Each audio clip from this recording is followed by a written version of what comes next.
嗨，大家好，欢迎来到史人驾到了你不知道三国系列，我是主持人叉叉 Y， 我是金老师。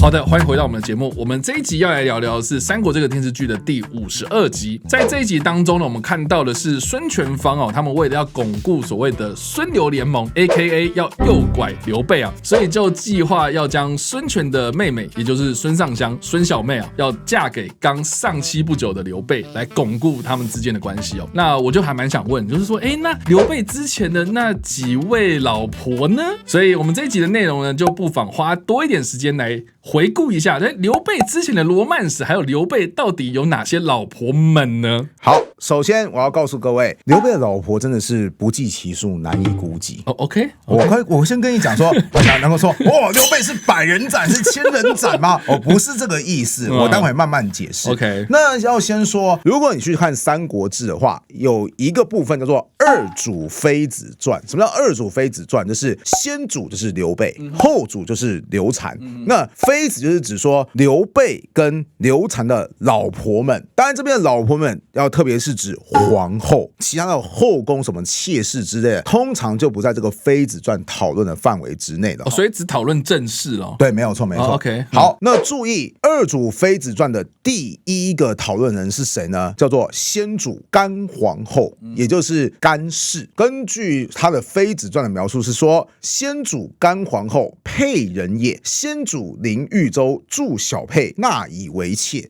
注意甘夫人一开始她只是刘备的妾室，不是正妻但是后来有提到一件事情，就是先主树丧嫡嗣，什么意思？刘备的大老婆一个接一个死掉，死好几个。这就是我讲的，刘备的老婆不计其数，不计其数到史书都只能告诉你说他死很多个。毕竟你想想看，刘备这一生当中颠沛流离，打败仗特别多，老婆被人抢的机会也特别多，可能有几个就在逃难的过程当中就挂点了，也不一定。好，在这种情况下呢，甘夫人怎么样呢？常设内侍，什么意思？就是说，因为大老婆实在太常死了嘛，那这个甘夫人大概就是命很硬，她总是能够撑得下来，在大家当中已经是个老资格了所以大家都很敬重她，所以她就代替大老婆，因为毕竟大老婆时常不在，基于各种原因上面的不在，她就掌管了刘备的妻妾们的生活。所以先主于荆州，产后主，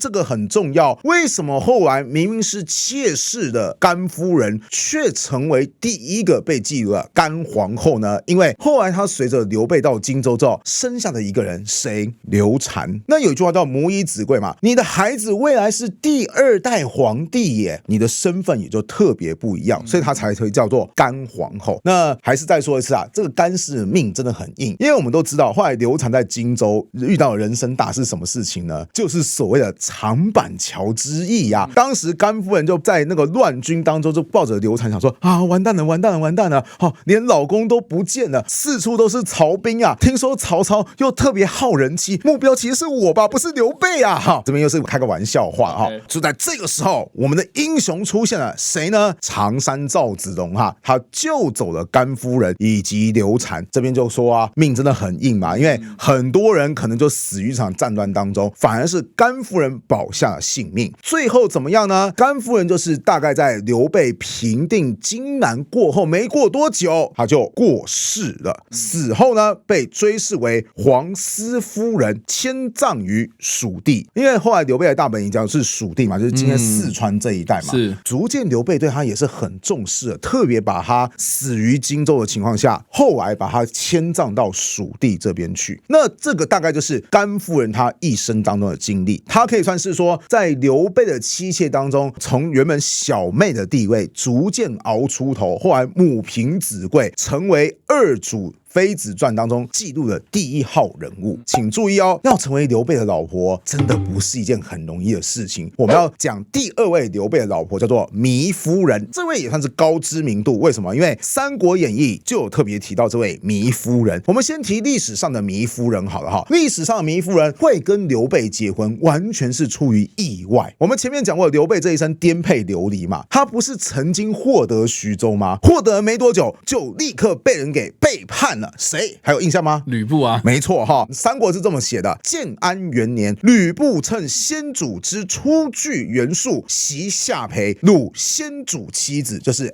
趁刘备出去的时候，就把他的地盘给占啦，连刘备的妻子，注意所谓的妻子是指妻妾跟儿子，哇，刘备的家庭全部都被吕布给占走了哈。那先主呢，转军广陵海西，没办法，只好先逃窜到广陵海西这个地方暂时驻扎。但是这时候刘备其实非常的凶险，为什么？大本营被人占了，没有粮草啊，没有物资啊，还没老婆没小孩，哇，比光杆司令还要更惨的是什么呢？就是光棍司令。就在这个时候，徐州的富豪糜竺就说：不要担心，我喜欢你，我愿意支持你。没有粮草，糜家有钱，我资助你粮草；没有军械，我糜家有钱资助你军械；没有老婆，我送给你一个老婆。哇，天哪，超级大礼包！这根本就是天使投资啊！对啊，比天使还天使啊！是啊，史料是这么写的：竺于是敬妹于先主为夫人。糜夫人就是在这种情况下成为刘备的老婆。但是请注意，这边并没有特别记录说她是成为刘备的正室，所以估计啦，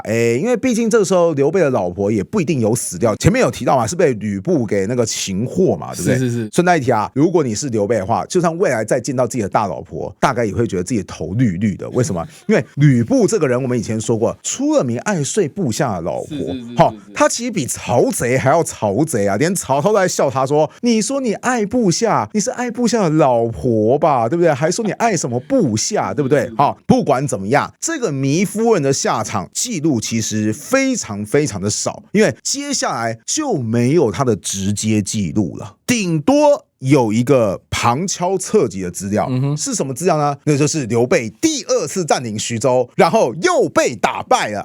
颠沛流离嘛，对不对？还记得刘备第二次在徐州被打败是谁打败他的吗？曹操嘛，没错，是曹操嘛，对不对？这边是写曹公东征先主，先主败绩，曹公尽收其众，掳先主妻子，并擒于已归。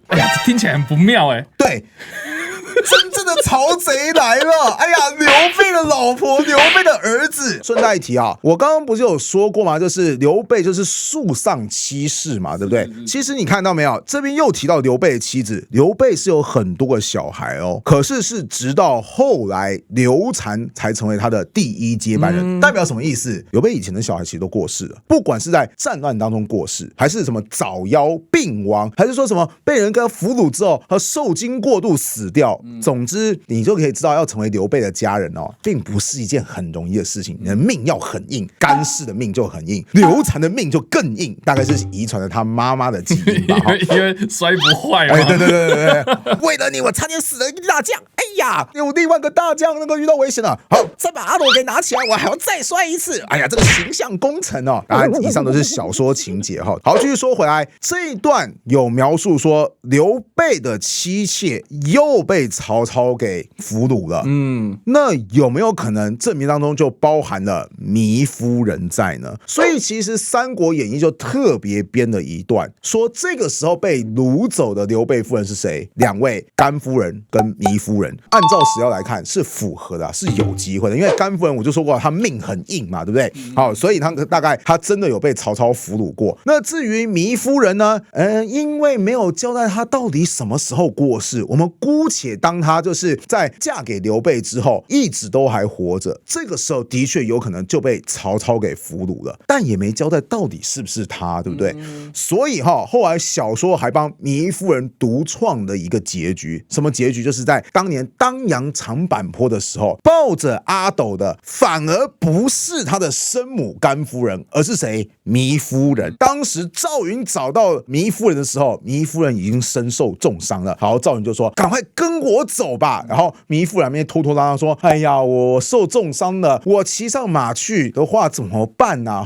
那赵云就说：“那你就赶快骑上马，你抱着阿斗，就是抱着公子，然后我在马下徒步协助你们进行作战。”那糜夫人也是有脑筋说：“我骑马之后你怎么办？你徒步最好是能够冲破曹操他们的那个追兵啦，谋扣零的代际啊。”两个拖拖拉拉的时候，这个曹操的追兵越来越近。这个时候赵云的脸色已经很难看了，说：“你们拖拖拉巴拉的，你是让我们全部人死在这边吗？不要跟我啰里吧嗦的好不好？此时糜宜夫人就趁赵云不注意的时候，突然看到旁边有个枯井，就直接投井自杀了。然后当时赵云就觉得说不，天哪！赶快就把枯井旁边的石墙给推倒，避免曹操的士兵侮辱了这个夫人。然后接下来就是我们喜闻乐见的七进七出长坂坡的英雄环节了哈，这是小说为糜宜夫人编的结局。我只能说编的真好，激励起这是观众的共鸣感。而且我觉得编的真好，其实有第二个含义，什么含义呢？那就是糜宜夫人其实代表着三国那个时代的女性，什么意思？没什么地位的，你有点像是财产啊。她甚至有点像是说啊，是糜族的财产，然后跟着他一起送过去给刘备的嘛。没错，很像是什么附加品那种感觉。对，所以如果你没有机会成为正妻，尤其你成为正妻之后，你还要想办法熬到你的男人获得的地位。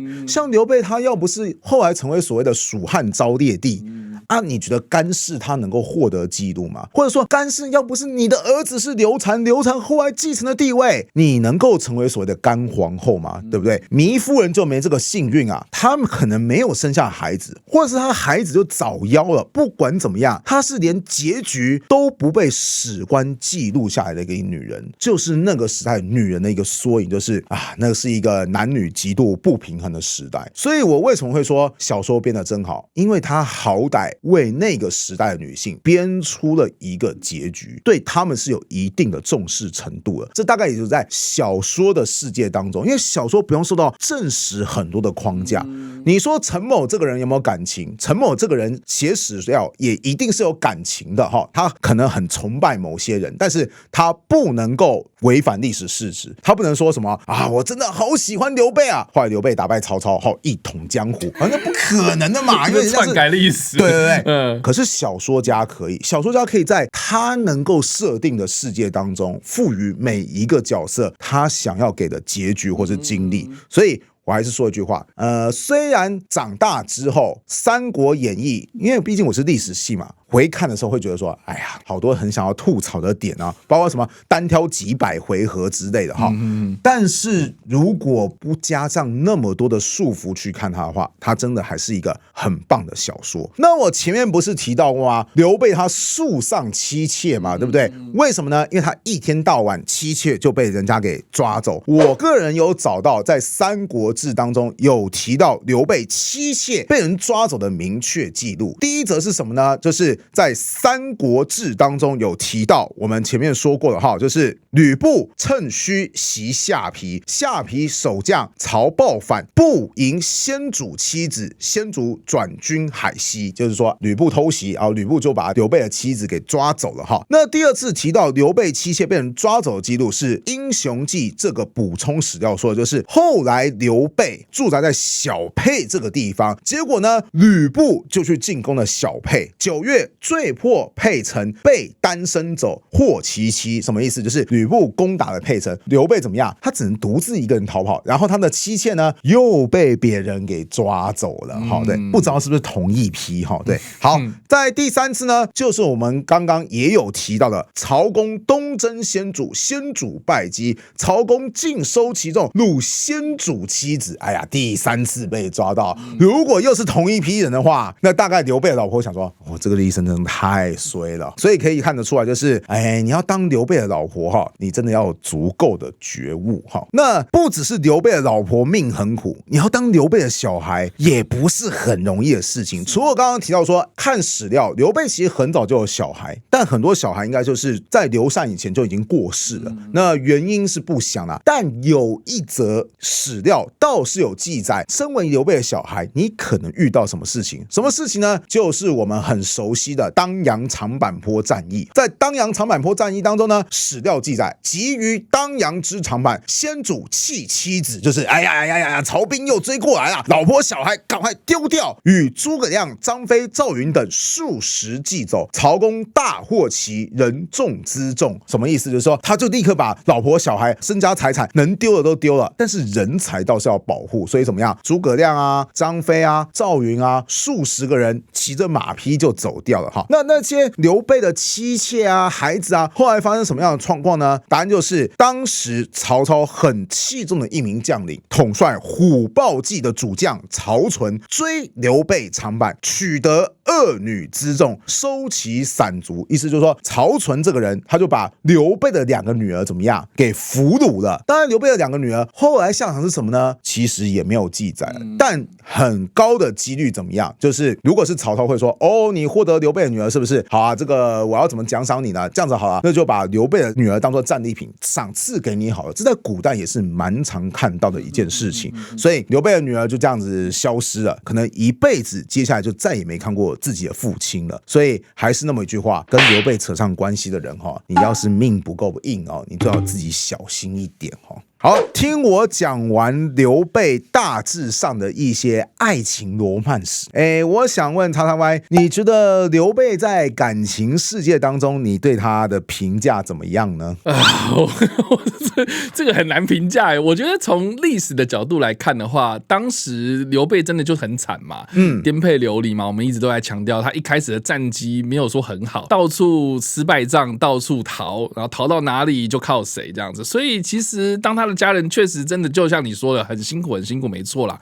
再来就是当时的时空背景也是男尊女卑嘛，所以其实女生的地位没有说到很好啦。那当然啦，在史料当中没有看到很多的记载，我觉得这件事情也很可惜。那这也不是刘备的错啊。是要我去评价刘备这个人吗？我觉得他尽力了啦，可以啦，这样就好了。OK， 对，你说男尊女卑甚至直到《三国演义》，《三国演义》大概是元明那个时代嘛，元朝、明朝那个时代所写成的嘛，对不对？在《三国演义》当中，张飞后来就是没有守住徐州，导致徐州大本营被吕布偷家嘛。后来张飞见到刘备的时候，一度激动要自杀，然后刘备就说：“傻子，妻子如衣服，兄弟如手足，衣服没了还可以再有，手足断了我怎么长出来啊？”这个其实是有结合证实。你看刘备在长坂坡战役当中，妻子甩掉，儿子甩掉，三弟张飞，但历史上不一定真的是结拜三弟三弟张飞，军师诸葛亮，还有猛将赵云，你们才是我最看重的人呐！我们一起赶快跑走吧！刘备其实他是注重人才的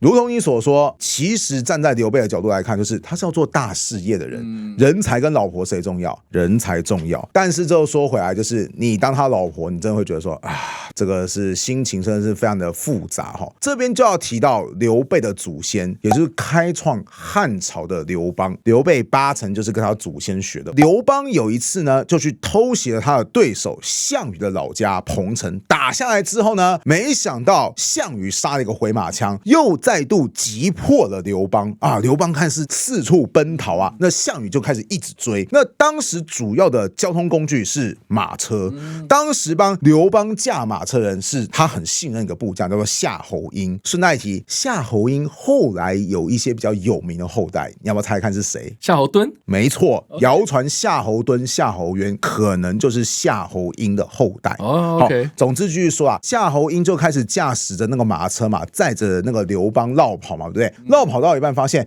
刘邦的儿子跟女儿赶快把他们给救起来，于是就把他们给一起抱到马车上面去。结果后来追兵越来越近，此时刘邦做了什么事情呢？就把他的儿子跟女儿给踹下马车了。因为马车太重了吗？对，跑不快这样子，赶快跑快一点然后夏侯婴看，哇，你在冲三小，你的骨肉赶快再把他给抱上来。然后刘邦一看到之后，又把他给踹下去，然后夏侯婴又把他给抱上来。然后这时候刘邦火了，冲三小我们要逃命你如果再给我这样救起来的话，我连你都砍。那夏侯婴知道说，这个时候刘邦已经不可理喻了所以就赶快怎么样，跳上另外一个马车，把刘邦的儿女给接过去。就是你要逃没关系，你去逃那你的儿女我是一定要保护的，你自己不想保护，我就独自驾驶马车去保护。你说刘邦有错吗？刘邦没错他会觉得说，如果我都死了，我就算顾及儿子跟女儿，可我当场被追兵给追上，当场被斩杀，我不就直接迎来人生结局我要逃出去，我才可以东山再起